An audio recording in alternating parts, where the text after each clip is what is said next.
мына бүгін бізге ат тербетіп, ат басын бұрып бізге Адымарова хан Кемсанович келіп отыр.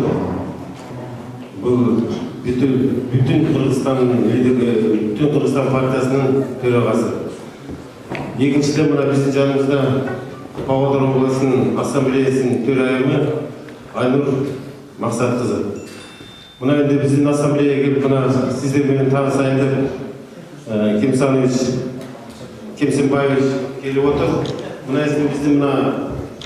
біздің қоғам 2008 жылдан ашылғанбыз, осы Қырғыздың орталығын ашқанымызға. Осында мына жұмыс істеп келеміз, осы елде. Мына 2008-ден бері мына осы жастар жұмыс істеп, қалада, облыстың мероприятияларында қолдап жүрген жігіттер, қыздар. Мына бүгін енді сіздің келгеніңізге өте қуаныштымыз. Енді сізге өзіңіз бір тілегіңізді айтып, осы жігіттермен сөйлесемін деп отырсыздар, сонымен. Рахмат. Мен бірінші кезекте артта келгендерге ассаламу алейкум деп дағы бір жолы амандасып алып, алыстан келіп отырмыз. Біріншіден, екіншіден сіздерді көргеннен қуаныштамын. Мен дейміз, бірінші кезекте мына сіздердің ушундай ынтымақта ойышылып, бір билеп, бір тілек болып, бір бағытта жүріп жатқаныңыздар үшін. Алыста жүрсеңіздер дағы көкірегіңізді біздің керемет деп қастарлап, қандайдыр бір арқандай жамандықтардан жаратқан Аллах өзі сақтасын деп дуа қылып жүрген керемет жеріміз, керемет еліміз бар. Ошол Қырғызстан деп соққан жеріміз бар. Ошол Қырғызстандағы болып жатқан оқиғаларға қайдыгер болбой, біз кімбіз, біз қандай болушымыз керек деген сұраулардың үстінде иштеп жатқаныңыздар үшін разышылық білдіремін. Мен ушул жердегі қырғыз диаспорасын қоғамын башқарып отырған мына өзіміздің Болот деген ағамыз бар екен. Бұл кишinin Павлодарға келгеніне 43 жыл болыптыр. Жердік болып қалыптыр. Бұл жерде бірінші менімен амандашып сөйлегенде бұл кишinin қырғыз екенін білмей қалдым. Себебі қазақша салып тұр ғой бұл жерде. Естейміз. Мұны қуануменен айтам, себебі қырғыз менен қазақтың ортасының жаратқан Аллах қана бөлмесе, башқа бір пенде бөле алмайды. Бұл қырғыз менен қазақтың ушунчалык жақындығы, ушунчалык бір жан, бір қан екендігі, бір сабақтың дан екендігі. Өйдеді ылдыйда жөлек болып тұрған екі қалып, бұл керемет нәрсе. Бұл ушунчалык таттуулук, бұл ушунчалык жақындық. Бүтүндөй ааламды кезип кыдырсаңар, қырғыз менен қазақтай боордош, бири-бирине ушунчалык жақын элди таппайсыңар. Мына ошол Болот ағабыз дағы бір чети аксакал экен, бір чети жергиликтүү ошол казак мамлекетинин жараны катарында өзүбүздүн бүтүндөй борбордук Азия эмес, Евразиянын көз жашыбыздай болгон мөлтүрөгөн касиеттүү ысык көлүбүздүн жигити экен. Биз таанышып, бираз аңгемелешкенге жетиштик. Абдан ичимден ыраазы болуп, жылуулук сезим пайда болуп, могул жердеги биздин кыргыз коомунун төрагасы болуп турганына, баарыбыздын башыбыздын бириктирип отурганына терең ыраазычылык билдирип, рахмат айткым келет. Казак жергесине, казак мамлекетине моундай кылып ак сарайын берип, ушундай бир улуттардын баарын башын кошкон кең даладагы bir керемет ак сарайга, ушундай залга, жыйынга уруксат берип эле койбой, мына биздин алдыбызда Айнур айым өзүнүн катышып отургандыгы, бул дагы бир жолу далилдейт. Биз канчалык деңгээлде ушундай бир жакындыгыбызды, тугушкандык сезимибизди мен сизге ыраазычылык билдирем. Бүтүндөй Павлодар шаарынын, Павлодар областынын жетекчилигине ыраазычылык билдирем. Себеп барып эле каккалаган эшиктин баары ачыла бербейт. Мына ушундай болуп, биздин азаматтар бир жыйын өткөрсөк дегендей сунушун айткан экен. Биздин эшигибиз ачык, бизде келип өткөрүңүздөр деп отурган. Бул жүрөктүн жылуулугуна Айнур айым дагы бир жолу ыраазычылык билдирем, рахмат айтам. Өсө берсин, өркүндөй берсин. Ана Нурсултан Абишевич менен биз көп жолу чогулуп отурганбыз, көп жолу сүйлөшкөнбүз, ар кандай аңгемелер болгон. Ошондо айткан, мындан бері 15 жыл башта буюрса 2020 жылға Қазақстан дүниедегі өнүккөн 30 мамлекеттин бири болот деп. Көп скептиктер ага көп ишене берген эмес. Ошондо мен айттым эле, бир каалоомду айтып койчу Адахан дегенде, туруп жаш кез, курч кез дегенде айттым эле. Нурсултан Абишевич абдан туура айттыңыз. Дүйнөнүн өнүккөн 30 мамлекетинин биринде 30-чу Казакстан турган болсо, 29-чу Кыргызстан болсун, сиз экөөбүз аркалашып жүрбөсөк болбойт. Bir kuştun kanatı Kırgız, bir kuştun kanatı Kazak деп айтат. Bir kanatı менен уча турган болбойт. Bir kanatı менен уча турган куш болбойт. Ошон үчүн эки канаты тең табыр болсун да, канаттарыбыз тең кагып, баардык бийиктиктерден басыбыз бир көрүнсүн дегенде, ордунан туруп азаматтык барекелде. Мына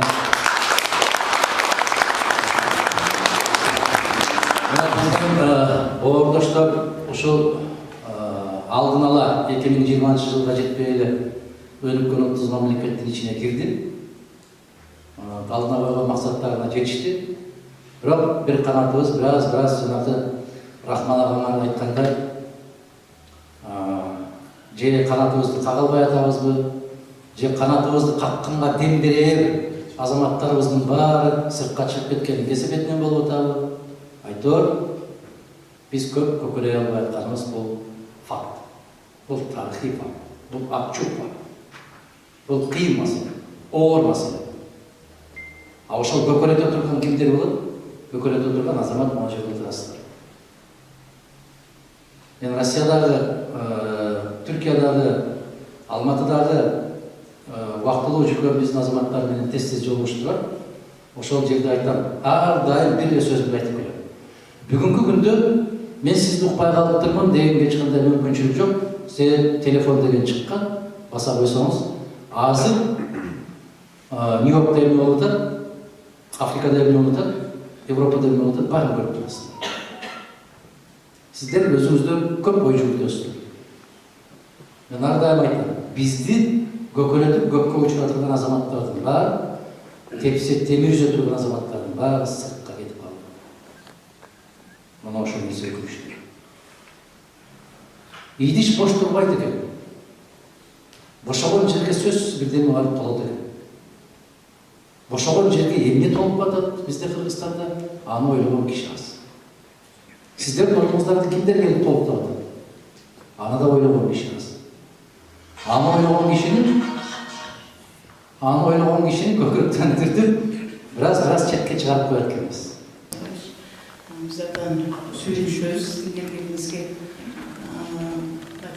men sizin постоянный grubu şayrıcımızın bir olması olsalar var atayın şayrıp жүрген şayrıcımızın şöyle tutan kızlar bardağ suyuyor böyle bıyıklı şayrılı buradağıdan da evolutlu деген ойдон ошондой ой жүгүрүп атам да мурдагы шайлоолорго караганда өтө татаалыраак болобу деп ойлойм. Себеби азыркы чындык бизде дайыма чындык шайлоо болбойт. Көп жыл себепкер болуп, көп жыл өз көзүм менен көрүп жүрдүм шайлоонун кандай өтүп аткандыгын. Анан бир жагы бир чети ушул шайлоого биздин өзүбүздүн дагы элдин дагы мындай эмебиз жетишпей атат го деген ойдон патриоттуулугубуз кандай десем ошондой жетишпей атат деп ойлойм. Себеби 1000 сомго, 500 сомго андай элдердин көбүн көрдүм мен. Шайлоо ойногондо бизден 4 шайлоо чекен, 5000 тиет экен. Баары шайланбайт го, шайланбай калат деген сизде шайланбайт деп акча алып, акча шайлангандардын көбүнө себепкер болуп өз көзүм менен көрүп жүрдүм да. Анан азыркы быйыл ишенем мен андан бери баары жаманды көрбөйм, жакшынын кадырын билбейсиң дейм. Азыркы парламенттин кебектесин көрүп, элдин ак сезим ойгонгон болуш керек деп ишенип турам.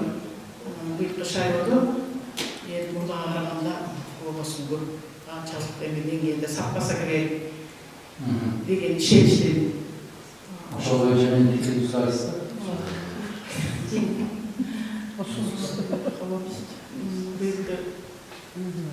Анан экинчиден ушу 120 депутаттын азайтуу боюнча көптөрү сөз болбой атат да. Терибиз топтордо жыйындарда ушу 120 депутатта көп түп кылалы деген ойдомун биздин Кыргызстан үчүн. Көз бирдей ой кетебиз.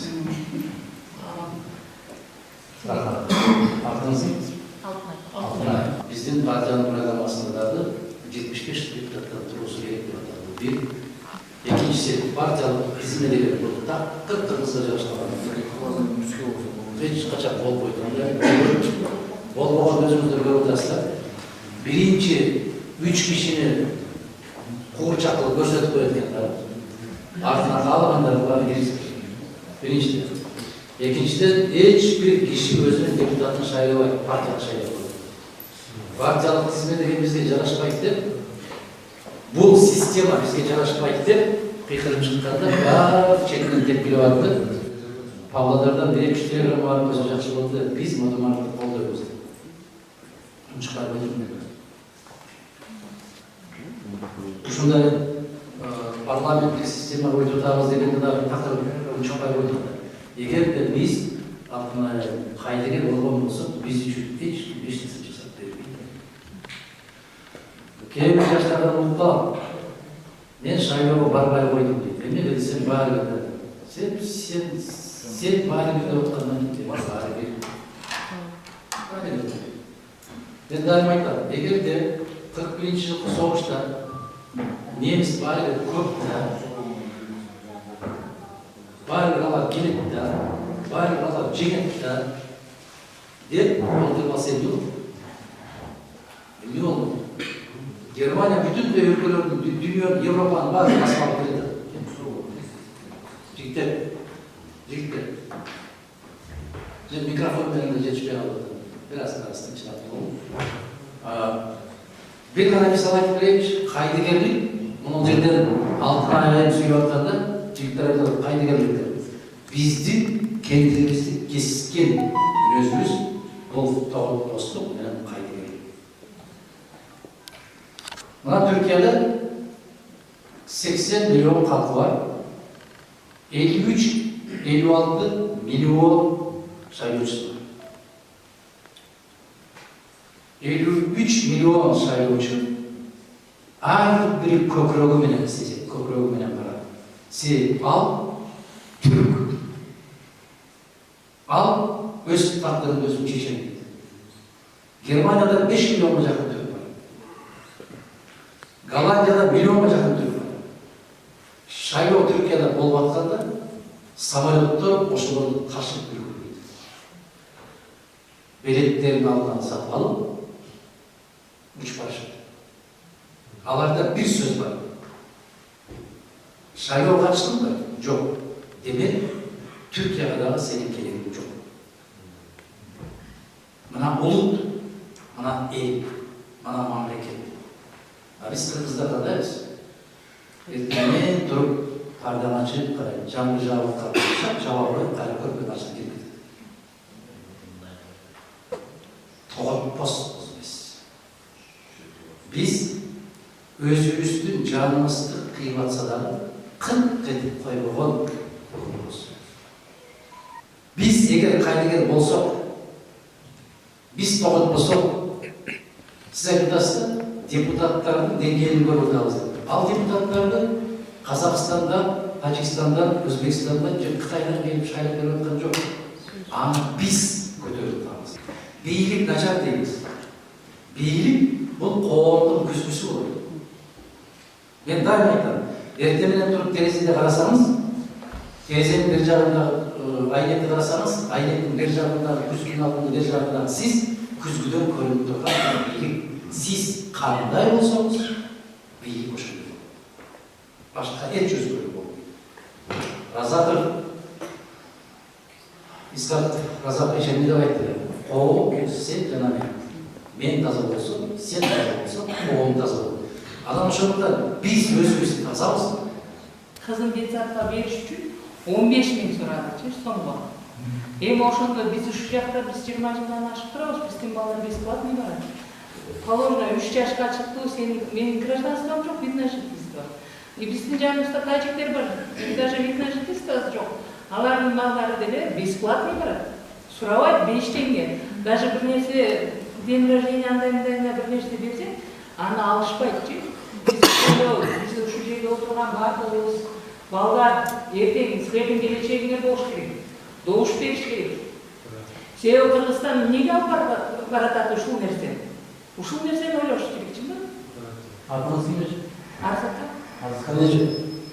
Эгер деди мен чыксам, эки тарап болот дейт.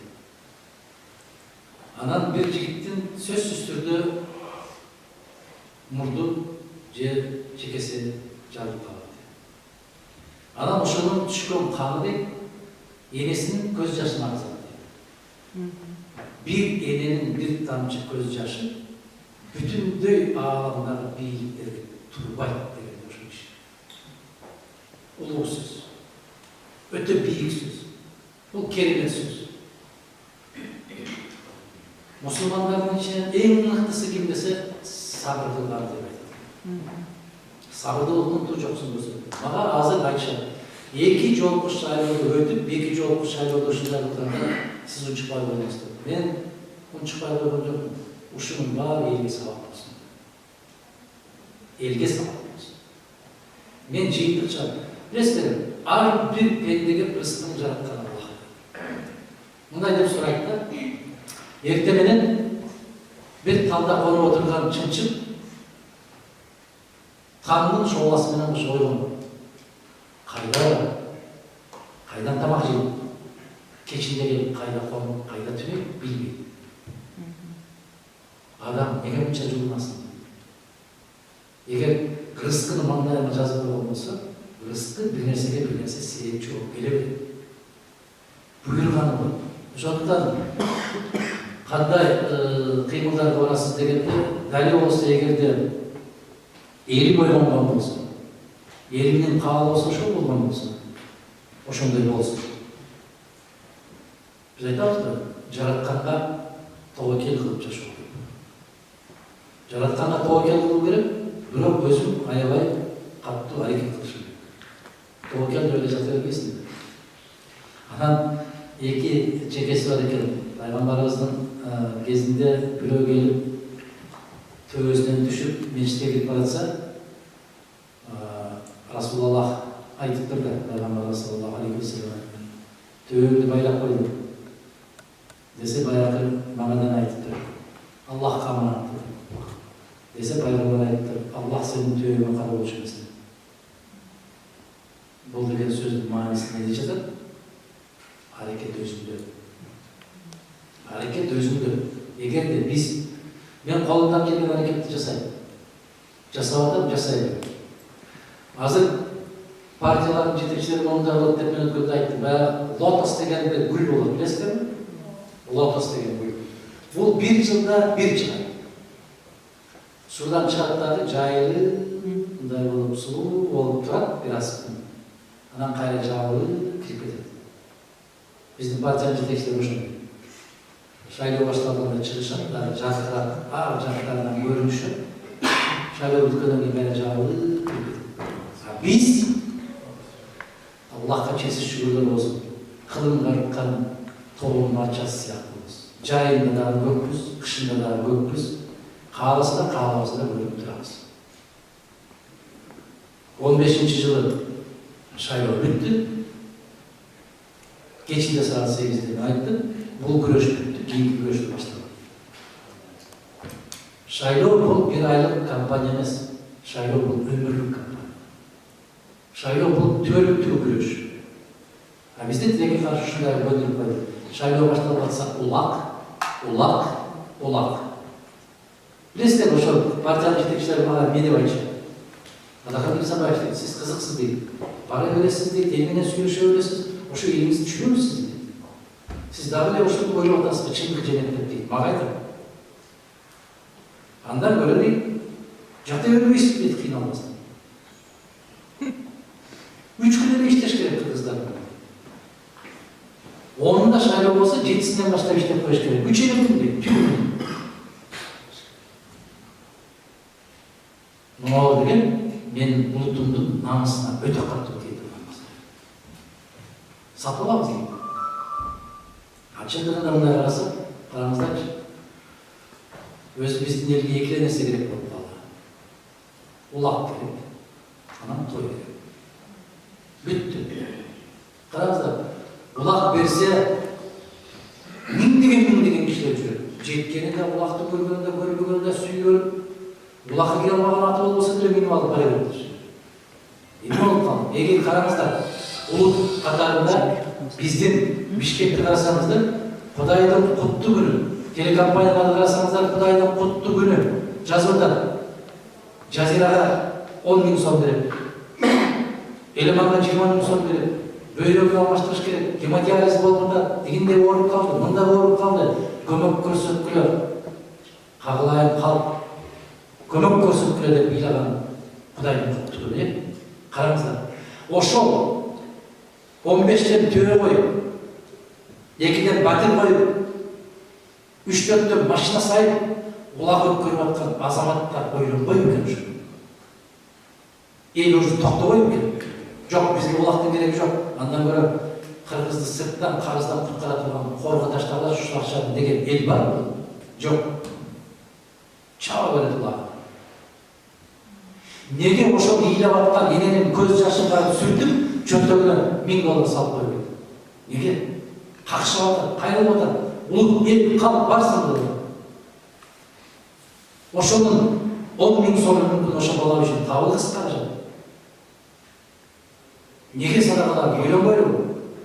Сол калай ескерди уже сиз сыяктуу президентти шайлап алып келди Кыргызстанга. Себеби мен бүт комментарийлерди окуганда почти например 200 комментарий болду. Сизге 10-20 каршы чыгат да. Эми 180 адам сизге за болуп чыгат. Ошондо азыр парламентте көйгөйдө сиз өтпөй калсаңыз, менин оюм сиз өтүшүңүз керек да. Сиз кандай мосун жасайсыз? Кандай дегенде сиз ошол жерге барып атасыз. Бул аябай актуалдуу суроо.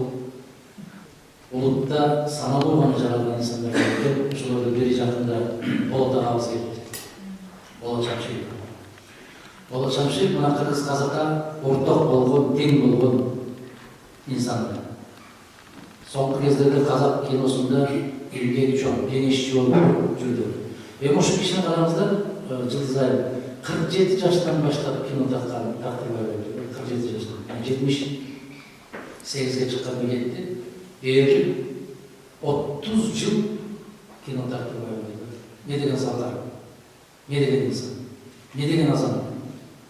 Мына ошол кишинин 75 жылдыгын өткөрүп атканда Кыргыз маданият министринин ичинен министр да барып көргөн жок. Орун басар да бар.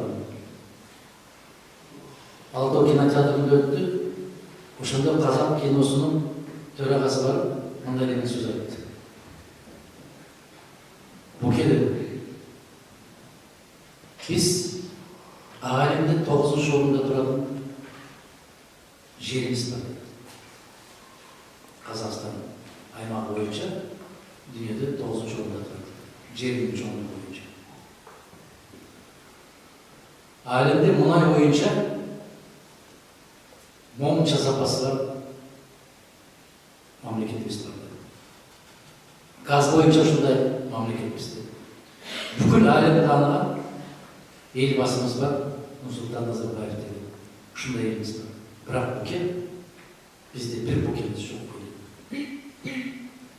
Бизге келиңиз, тоюңузду бизде тойлайық. Не деген сөз? Кандай сөз бул? Мына ушул казактарда биздин керемет баягы Балык Осмонов окшогон керемет акыны бар. Акыны бар эле Мукагали Мукатаев деген. Уктуңуздар беле ушу? Мукагали Мукатаев. Фариза Оңгарсынова деген акын аял бар эле. Кайтыш болду. Уктуңуздар беле Фариза Оңгарсынова? Ошо Фариза Оңгарсынованын чыгармачылыгында кечесинде бир жазган ошо калган кытайда. Фариза дейт. Фариза жан, Фариза кыз өмүрдө акындардын баары жалгыз. Күн өтөт, айлар өтөт, жылдар өтөт. Шаң баскан архивтерден табыларбыз. Не дегенсиз? Ушунча элге карабай биздин ушул алардын шашылып чакырганына карабай келип бизге ушундай акылыбызды айтып атканыңызга биз өтө ыраазыбыз. Биздин эми болошубузда сиз экинчи адам катары эсептелесиз. Биздин Кыргызстандын коопчулугунун ичинде эң бир саясат күчтүү, алдыга койгон максаттары күчтүү адамдардын бирисиз. Биз сизди 15-жылдын тармагында билебиз. Канча жолу шайлоолорубуз болуп, канча жолу кайсы жерде курулган платформаларыбыз болуп, биз болсо да болбосо да колдоп келебиз. Биздин билишибизче акыркы маалыматтарга караганда буюрса сиз эмигранттар менен иштеп атасыз, көп жерлерге барып элдин катарында көрүп атасыз. Элде көйгөйгөп, элдин падышасы болуп, шайлоодо ордун билдирген адам бул сизсиз. Бизге сиздей адам керек, биз сиздин платформаңызды жалпылай колдойбуз.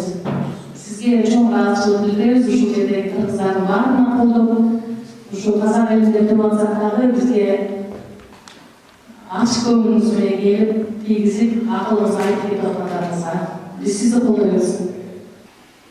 Төрөк мырза суроо берилет. Президент болуп калсаңыз эмнени өзгөртөт деңиз, кандай программаңыз бар дейт. Менин программамды ошо коломканы бассаңыздар, мен сыяктуу сүйлөп программасын айткан эч ким жок. Мен бир нерсе айтам. Рахман агайдын бир интермедиясы бар. Мен президент болуп калсам деп. А меники кыска эле. Кыргызстанды темирдей тартып, миң жол кыйдырап темирдей тартып. Тартып болмаған жерде эч нерсе өспөйт. Өнбөйт. Кыргызга демократия жарашпайт деп какшап коет. Болбойт демократия. Окшошпойт демократия. Бир үйдүн бир кожоюну болот. Демократия деген сөз бул.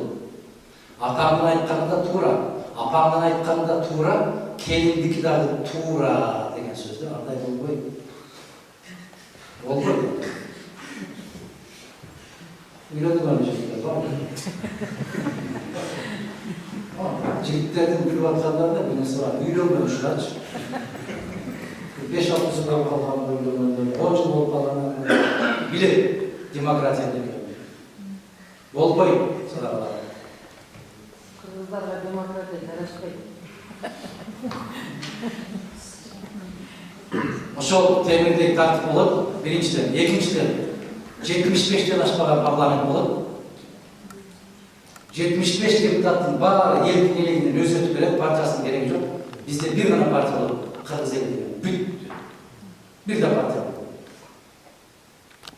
Үчүнчүсү. Бүткүл эл тарабынан шайланган президент өкмөттүн башында, кент башы менен жооп берет. Башка мамлекеттерге карап көргүлө. Президент, өкмөт, андай түшүнүк жок. Президент, кент башы менен жооп берет. Караңыздар. Мына биздин кошмо мамлекеттерге карап көргүлө. Биз убагында Тажикстанга жардам берип атканбыз, ошол жерде согуш болуп атканда. Биз ун жиберетик, чай жиберетик, май жиберетик. Бийликти орноттук. Азыр бизде ички түйүн продукциясы канча эсе жок. Душанбенин курулушун көрүңүздөр. Гескердин курулушун көргүлө. Сантуда бир, Сантуда эки куруп атат. Не деген имараттар курушат? Себеби бийлик бар. Борбордук Азиядагы эң локомотив орду Казакстан алып келди. Кубанабыз. Казакстандын бүт эле Борбордук Азиябыз Евразиялык чөлкөмдө Казакстан орду. Дүйнөлүк алымда Казакстан орду бар. СССРдин мамлекеттеринин ичинен жападан жалгыз Казакстан гана экспортер бар. Түп-түз жаккан жерден бүтүндөй борбор шаарынын Астананы куруп койду. Биз айланайбы. Курулуп, СССРде курулган шаарларды сактай албайбы. Көп жаңғақтамын деп кім айтты жаңа?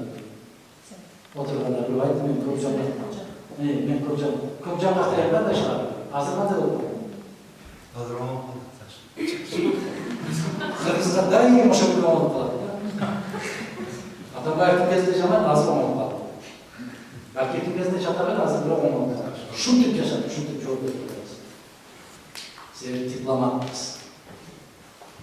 Кече жаман деп бүгүн жакшы. Ошондо менин пландарым ушундай. Азаматтар өлкөнүн кожоюлугу болушу керек. Адахан Кимсанбаевич, куш келипсиз дейт, кушубак болсун. Президентке кам койгон программа менен кыскача дейт рахмат айтты. Мындан ашык программа болбойт. Мен партиялаштарым сындап келди. Бир айга барсам айтат, бизге фак куруп бересиз дейт, жок дейт. Бизге бала бакча куруп бересиз дейт, жок дейт. Биздин көчөгө шагыл төктүрүп бересизби? Жок. Сиз ушундай дей берсеңиз ким шайлап бересиз деп, ооба деп кое бербейсизби дейт. Мен айтам, кийин кантип жооп берем. Десе ешкимге де жооп бербейт дейт. Ар ким өзү үчүн жооп берет. Акыретте өзү үчүн. Мен жалган айтып, жалган убада берип, көкөрөгүмө таккан депутаттык мандатым жергиликсиз жаман пайда албайт. Мен болом же болбойт деп айтам. Карап көрөбүз. Айтып өтүштү кээрлери. Мен айлыктыклар 24 мың кылса, мен 25 мың берем. Мага ишенип берем. Алгасыздарбы? Пенсияны 11 мың кылса, мен 12 мың берем. Базардар дәл-дәл.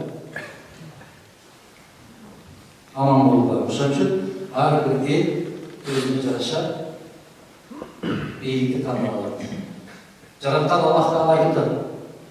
Ар бир элдин бийлигине жараша падыша беребиз дейт. Бийлигине жараша. Байкап. Эгерде бузулган коомго залым падыша берип, ал аркылуу жазалайбыз дейт. Ана карап көрүңүз. Өткөн жылы Кожо Ахмет Яссауидің керемет китеби чыкты. Кыргызча. Эгер балаларга тийип калса ошону окусаңар, элегейсиз чоң билим аласыздар. Мен укпай, ошол китепти окусаңыздар, укмуш турдай бир керемет дүйнөгө киресиздер. Ошондо биз суроо беребиз да, эмне үчүн биз ушундай жашап атабыз деген суроого жоопту Кожо Ахмет Яссауи жашаганы канча болду? 1000 жылдан ашты. Булар Жусуп Баласагы менен замандаштар, бир убакта жашап өткөн азаматтар. Жусуп Баласагынын китебин ким окуду? Мен ушул эч качан бербейин деген, эч качан китепти окудумар деген суроо бербейин деген оозумдан чыгып кетти кечирипсиздер. Суроо барбы? Адахан Кимсанбаев, мына сизге чоң рахмат. Аз болса көңүлдөп келип отурасыз. Мына биздин мына жерге келип отурган биздин туугандар бардыгы сизди жүрөгү соғып. Ушулар бардыгы сизди шайлайбыз дейт. Биздин үмүтүбүз сиз. Кудай кааласа сиз айтсаңыз, бар десеңиз Кыргызстанга бара турган жигиттер, Кыргызстанга бара турган келиндер. Жигиттер барат. Мына ушул сиз деген адамдар ушул жерге келип отурат. Сиздерге да рахмат, туғандарым, алтындарым. Кудай кааласа Мадмаровду колдойбуз.